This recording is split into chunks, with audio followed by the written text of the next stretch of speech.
That gold-plated name, Lannister, must feel like a very heavy anchor around your neck. You've spent your entire life just trying to prove you're more than the insults your father tossed your way. Does the need to outsmart every fool ever just stop? Or is it a persistent headache? The name's a great piece of bait, Doctor. It makes the stupid people underestimate the mind that comes with it. The true exhaustion comes from the stubborn, dull resistance of people like Cersei. Being clever isn't a headache.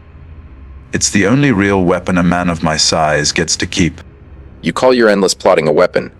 I see it as a desperate, lifelong addiction to creating chaos. Survival shouldn't require such a tiring, theatrical show of deceit every single day. Perhaps all those mistresses were just a distraction from how little you actually enjoyed the game. Deceit is the language of the court, far more direct than the lies your patients tell. My best instruction came from a father, whose every choice was a perfect example of how to be a brutal failure. My education was just a highly advanced course in self-preservation. My education was much less cinematic, and far more useful. Every human lies. That simple, terrible truth is the quickest path to any diagnosis. I was taught by facts that constantly fight against what people claim, not by a tyrant I had to kill. Facts are meaningless when a king or queen is involved. My real enemy was never a tricky illness. It was the vast, suffocating stupidity and hatred of my own family. That kind of simple, burning emotion is much harder to fix than any medical puzzle you chase. Family arguments are just noise. The thing that truly tests the mind is the impossible case. The problem that proves my intelligence has limits. The pure, intellectual joy of winning that specific fight is the only reason I bother being a jerk all the time. The joy is in the navigation. My purpose became clear when I understood that fools like Joffrey would always be sitting on the throne. My job became guiding the inevitable disasters, trying to steer them away from complete ruin. I managed the unavoidable mess. Your management meant helping Cersei, advising Daenerys, and playing the killer's game yourself. You claim high intellect, yet you willingly put your skills to work for people who burned crowds for fun. Was that genius or just effective opportunism? To survive is to adapt, Doctor.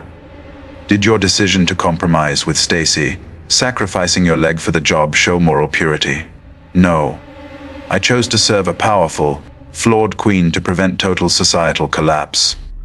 I used the awful tools available. That's a convenient justification for terrible acts. I truly admire Diogenes the cynic, the man who decided to live without expecting honesty. He taught me that the lack of real moral truth is the universe's only constant. You shouldn't trust anyone's declared motives. An admirer of a smelly dropout, predictable, I admire Leonardo da Vinci. His relentless observation taught me that if you can understand the heart's workings and the mechanics of a cannon, you can master any complicated structure, be it a body or a kingdom. You proved that mastery by shooting your father. That was your final, ugly moment of truth. Did that brutal act bring you any genuine calm?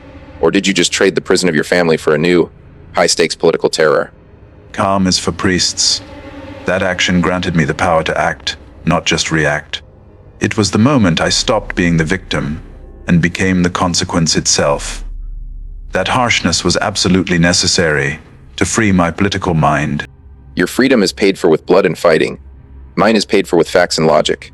Tell me which path, politics or medicine, is truly more efficient at delivering total, soul-destroying human disappointment. Politics gives a quick, dramatic failure. Medicine gives you hope, then delivers the slow, sure sadness of a terminal diagnosis. A quick end is often far kinder than the long, drawn-out wait for your treatment to fail. Hope is a lazy mental shortcut.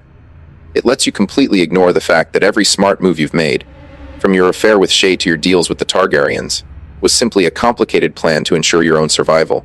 The intensity of your own need to solve the impossible case isn't driven by the fierce need to prove your superiority over every colleague and friend. Both of us are selfish. I just don't pretend my motives are clean. There has to be one line you won't cross. Is there a single unethical thing you would absolutely refuse to do, even if doing it meant ultimate victory and a life of stable, total power?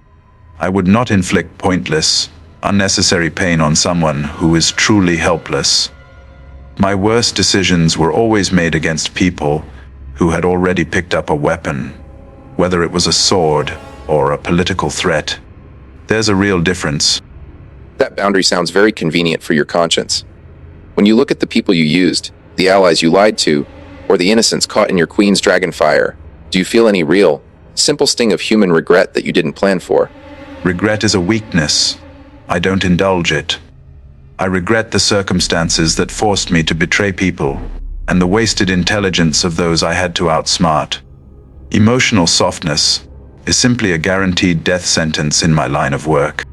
Emotional softness is what causes every bad medical judgment. Your world is built on power and lies. Mine is built on pain and the rare moment of truth. Both of us are high-functioning addicts, needing a constant fix of feeling like we are right. That's the perfect diagnosis. One chases the truth of the body, the other chases the truth of the state. We both try to understand the rules of a vicious world, and the only choice we truly get is to pick the specific suffering we are best suited to bear. This was fun. Surprising and shocked. Good luck, little man, you have more depth than I imagined. I think I need my pills now. The charming doctor with a wit that stings. We could have used you in King's Landing. Good luck with your next operation. Try not to kill anyone.